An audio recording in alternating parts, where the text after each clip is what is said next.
మీ business ఏదైనా మీ ఊర్లో promotion చేయాలంటే అది సుమన్ టీవీతోనే సాధ్యం. ఇప్పుడే సంప్రదించండి.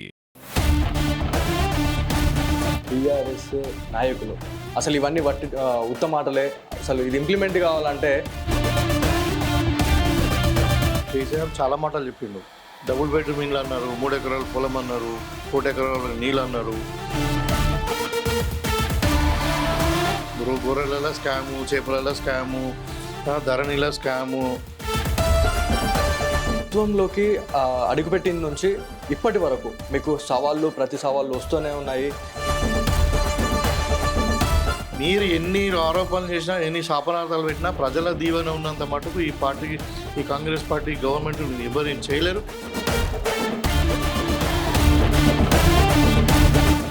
ప్రజలకు ఇచ్చిన వాగ్దానాన్ని నిలబెట్టుకోవాలనే చిత్తశుద్ధి కాంగ్రెస్ పార్టీకి ఉంది, ప్రభుత్వంలో ఉన్న మా ముఖ్యమంత్రి గారికి ఉంది. నమస్తే, వెల్కమ్ టు సుమన్ టీవీ. ఈరోజు ప్రత్యేక కార్యక్రమంలో భాగంగా నిజామాబాద్ రూరల్ ఎమ్మెల్యే అయినటువంటి డాక్టర్ భూపతి రెడ్డి గారిని కలిసేందుకు మనం వచ్చినాము. ఏకకాలంగా రైతులకు రుణమాఫీ చేసిన ఘనత ఒక కాంగ్రెస్ పార్టీకే ఉందని చెప్పేసి కాంగ్రెస్ కార్యకర్తల నుంచి వస్తున్న మనకి ఒక ఇన్ఫర్మేషన్. సో ఇది నిజంగా ఎలా ఇంప్లిమెంట్ చేస్తూ ఉన్నారు, రానున్న రోజుల్లో ఎట్లా ఉంటుంది అనే దానిపైన మనతో మాట్లాడడానికైతే ఎమ్మెల్యే గారు ఉన్నారు. మొత్తం అంగరంగ వైభవంగా రైతు రుణమాఫీ 2024 నిధుల విడుదల కార్యక్రమం అని చెప్పేసి చెప్పడం జరుగుతూ ఉంది. రూరల్ ఎమ్మెల్యే భూపతి రెడ్డి గారు, సుదర్శన్ రెడ్డి గారు, అదేవిధంగా ఎమ్మెల్సీ మహేష్ కుమార్ గౌడ్కి సంబంధించిన ఈ ఫ్లెక్స్ అయితే మనకు కనిపిస్తూ ఉంది. లోపలికి వెళ్దాము. ఈ ఏకకాలంలో విడతల వారీగా రుణమాఫీ చేసిన దాంట్లో రైతన్నలు చాలా హ్యాపీగా ఉన్నారు. నిజామాబాద్ జిల్లాలో 500 కోట్ల రూపాయల విడుదల చేశారు అని చెప్తా ఉన్నారు. రైతులు ఈ రుణాల పట్ల విముక్తయ్యారు అనేది మనకు తెలుస్తున్న సమాచారం. లోపలికి వెళ్దాము, వాళ్ళు సంబరాలు చేసుకుంటున్నారు. సో ఫైనలీ మనం ఇక్కడికి వచ్చినాము. లోపలికి వెళ్దాం. లోపలికి వెళ్ళి సార్తో మాట్లాడే ప్రయత్నం అయితే చేద్దాము. తెలంగాణలో కాంగ్రెస్ సర్కార్ ఇంకా రానున్న రోజుల్లో ఎలాంటి ప్రతిష్టాత్మకంగా చేపడుతున్న కార్యక్రమాలు ఏమేమి ఉన్నాయనేది భూపతి రెడ్డి గారితోనే మాట్లాడి తెలుసుకునే ప్రయత్నం చేద్దాం. సార్ నమస్తే. సో ఏకకాలంగా రుణమాఫీ చేశారు, రైతులకు ఒక విముక్తిని చూపించారు అని చెప్పేసి చాలా రైతన్నలు అయితే ఆనందాన్ని వ్యక్తం చేస్తూ ఉన్నారు. ఎట్లా అనిపిస్తూ ఉంది సార్? చాలా హ్యాపీగా ఉంది.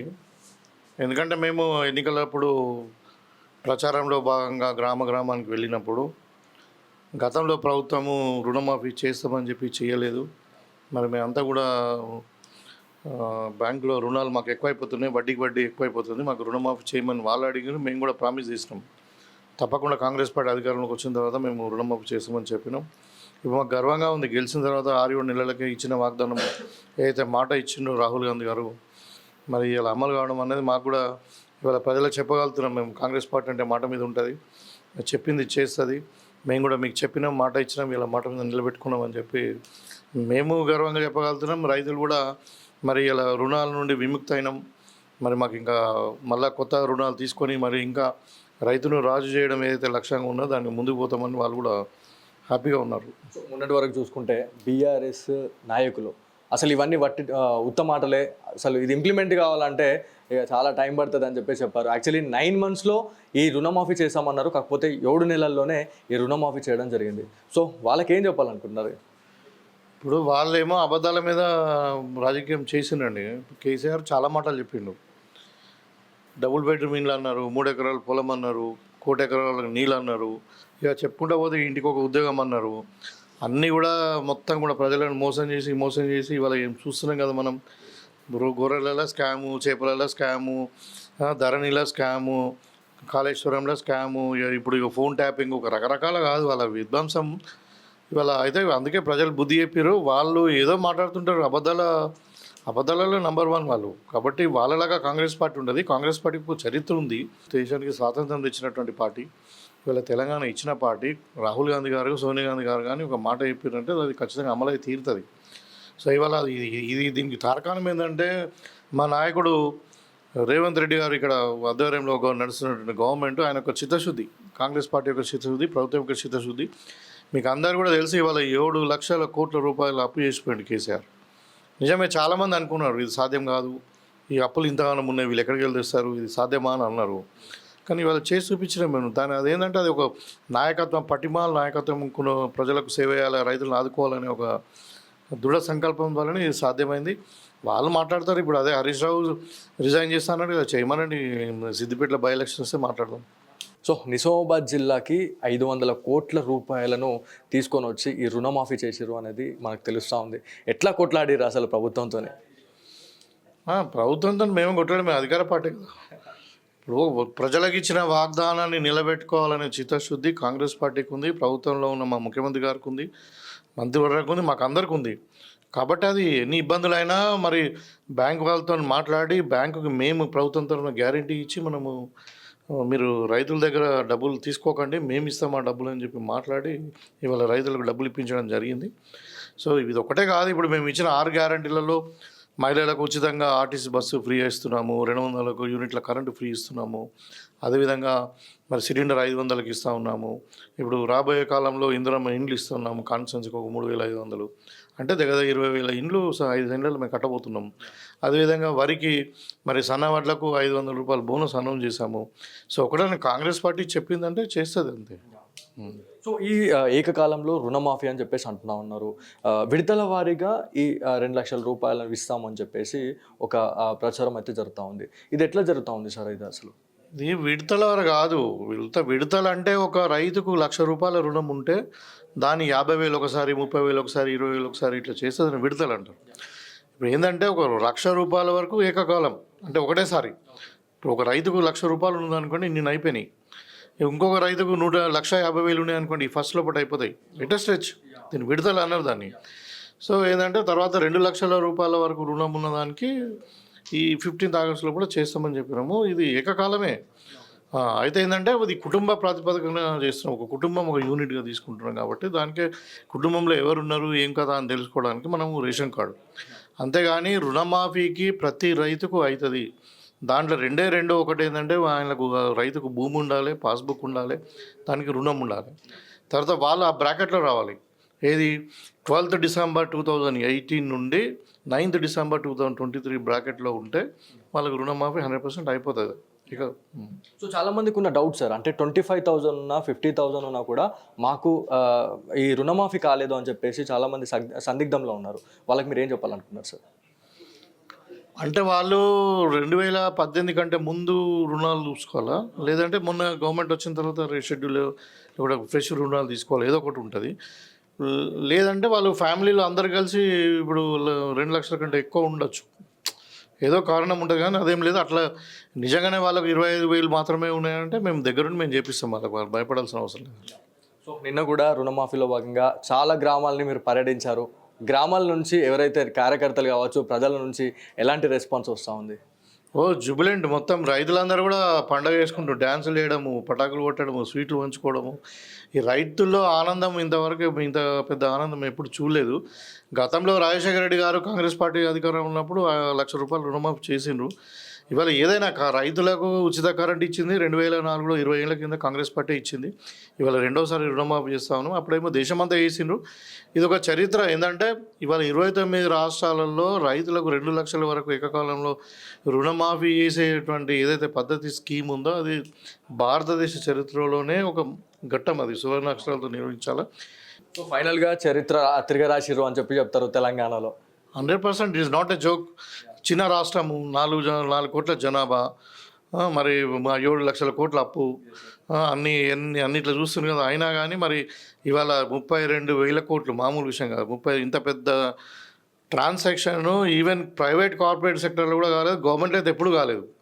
సో ఇది రియల్గా ఒక చరిత్ర ఇది. ఎందుకంటే తెలంగాణ రైతులు ఇవాళ రుణ విముక్తులైనరు. ఇవాళ రైతులు ఎందుకు ఆత్మహత్య చేసుకుంటారు? వాళ్ళకు భూమి ఉంటే ఎంత ఆత్మగౌరవం ఉంటుందో అప్పు ఉంటే కూడా అంత అన్సర్ట్గా ఫీల్ అవుతారు. ఇప్పుడు కార్పొరేట్స్ అప్పులు ఉన్నాయి, చాలామంది ఐపీ పెట్టి పారిపోయినారు. ఇప్పుడు గుజరాత్ వాళ్ళు చాలామంది వాళ్ళు ఆత్మహత్య చేసుకోరు కదా, వాళ్ళు తప్పించుకొని రుణాలు ఎగ్గొట్టాలనే ప్రయత్నం వాళ్ళు చేస్తారు. రైతులు అట్లా ఉండరు. రైతులకు ఆత్మగౌరవం ఎక్కువ.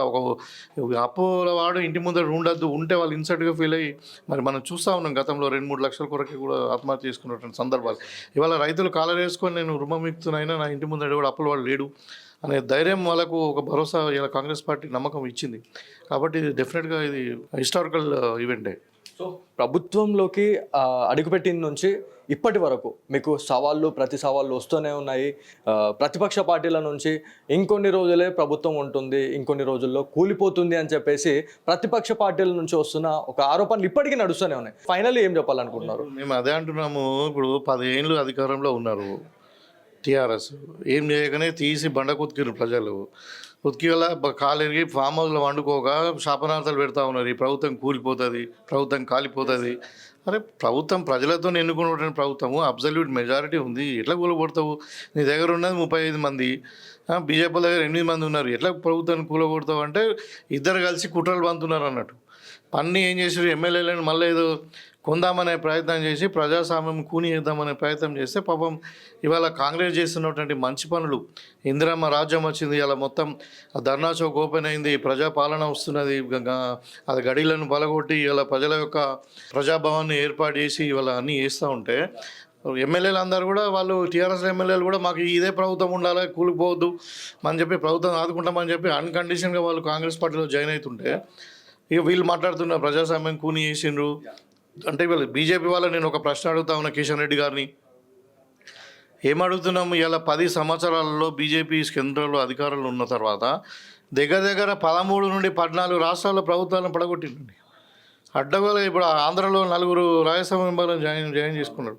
ఇక్కడ టీఆర్ఎస్ అని మాట్లాడుతూ ఉన్నారు, ఇంకా మంతనాలు ఢిల్లీలో 4 రాజ్యసభ మెంబర్లను వీళ్ళని కూడా జాయిన్ చేసుకుందామని. అంటే వీళ్ళు మంతనాలు చేసి వేరే పార్టీలను జాయిన్ చేసుకుంటే తప్పులేదు. ఇక్కడ ప్రభుత్వం స్టెబిలైజ్ కూలగొడతామని చెప్తే మరి కాంగ్రెస్లో టీఆర్ఎస్ వాళ్ళు జాయిన్ అయితే వీళ్ళకి ఇబ్బంది. అంటే ఈ ద్వంద్వ వైఖరి ఏమంటున్నారు అంటే కేసీఆర్ ఎంతమంది ఎమ్మెల్యేలను కొనలేదు, మరి వాళ్ళు మాట్లాడే హక్కు లేదు, వాళ్ళకు మాట్లాడడానికి కూడా ఒక అర్హత అంటే ఒక నైతిక విలువలు ఉండాలి కదా. ఇవాళ బీజేపీ వాళ్ళు ప్రభుత్వాలు వాళ్ళు కొడతారు, ఈయననేమో ఎమ్మెల్యేలను కొంటాడు. మరి వాళ్ళ కాంగ్రెస్ పార్టీని వాళ్ళు జాయిన్ అయ్యి మరి టీఆర్ఎస్ నుండి జాయిన్ అయిపోయి మేము కాంగ్రెస్ పార్టీ పాలన నచ్చింది, మాకు ప్రజల పాలన ఉంది, ఇక్కడ ఒకవైపు రైతులను ఆదుకుంటున్నాము, ఒకవైపు విద్యార్థులకు డిఎస్సి పెట్టి మరి అదేవిధంగా 30,000 ఉద్యోగాలు మేము ఇచ్చినాం, ఇట్లా రకరకాలుగా అంటే మేము ఇచ్చిన వాగ్దానాలు ఒక్కొక్కటి చేస్తూ ఉంటే ప్రజలు హ్యాపీగా ఉన్నారని చెప్పి ఎమ్మెల్యేలు అందరూ కాంగ్రెస్ పార్టీలో జాయిన్ అవుతుంటే టీఆర్ఎస్ వాళ్ళు జాయిన్ అయితే బీజేపీ వాళ్ళు ఏడుస్తున్నారు. అది ఏం లేదు అంటే ఇద్దరు కలిసి ఉన్నారు అన్నట్టు. ఇప్పుడు మొన్న లోక్సభ ఎన్నికల్లో కలిసి పనిచేసిండ్రు, కాంగ్రెస్ను టార్గెట్గా వేసుకొని. అందుకే టీఆర్ఎస్ వాళ్ళకి ఒక్కటి రాలే. ఇప్పుడు మెదక్ ప్లేస్లో 3rd పొజిషన్. సో ఇదంతా కుట్రలు పడుతూ ఉన్నారు, ప్రజలు గమనిస్తూ ఉన్నారు. మీరు ఎన్ని ఆరోపణలు చేసినా, ఎన్ని శాపనార్థాలు పెట్టినా ప్రజల దీవెన ఉన్నంత మటుకు ఈ కాంగ్రెస్ పార్టీ గవర్నమెంట్ ఎవరు ఏం చేయలేరు. ఇంకా ఖచ్చితంగా ఒకటి చెప్పగలుగుతా, త్వరలోనే టీఆర్ఎస్ ఎల్పీ కాంగ్రెస్లో విలీనం కాబోతుందండి. డెఫినెట్లీ మీరు అన్నట్టే చాలామందికి ఉన్న డౌట్, మేము నెక్స్ట్ అడిగే క్వశ్చన్ కూడా అదే, రానున్న రోజుల్లో బీఆర్ఎస్ ఎమ్మెల్యేలు అంతా కాంగ్రెస్ గూటికి చేరబోతున్నారు అనేది ఒక ప్రాథమిక సమాచారం ఉంది. ఇది సాధ్యమవుతుందంటారా కంపల్సరీ? ఆల్రెడీ 10 మంది వచ్చిండ్రు, మిగతా అందరూ కూడా ఇంకో 20 మంది మాట్లాడుతున్నారు. సో 100% టీఆర్ఎస్ అనే పార్టీ ఉండదు. దాని LP legislative party of the TRS కాంగ్రెస్లో మర్జ్ అయిపోతుంది. ఇక కేసీఆర్కు ఆ పార్టీ ఉండదు, అది బీజేపీతో వాళ్ళు మర్జ్ అవుతారు. వాళ్ళు కూడా ఇక్కడ ఎల్పీ మర్జ్ అవుతుంది, పార్టీ వైపు బీజేపీలో మర్జ్ అవుతుంది. ఎందుకంటే వాళ్ళు మంతనాలు మాట్లాడుతున్నారు, ఆల్రెడీ వాళ్ళ బిడ్డ జైల్లో ఉన్నది. ఇప్పుడు వీళ్ళు ఫోన్ ట్యాపింగ్ కానీ ఈ స్కామ్లలో మరి ఎవరు ఎప్పుడు జైలుకు పోతారు అనే భయభ్రాంతులతో వాళ్ళు ఉన్నారు. ఇక బీజేపీకి సరెండర్ అయిపోయి మొత్తం ఇప్పుడు ఆ కాళ్ళలో పట్టుకుంటున్నారు ఢిల్లీలో. సో మనగడ అన్నది టీఆర్ఎస్కు సాధ్యం కాదు.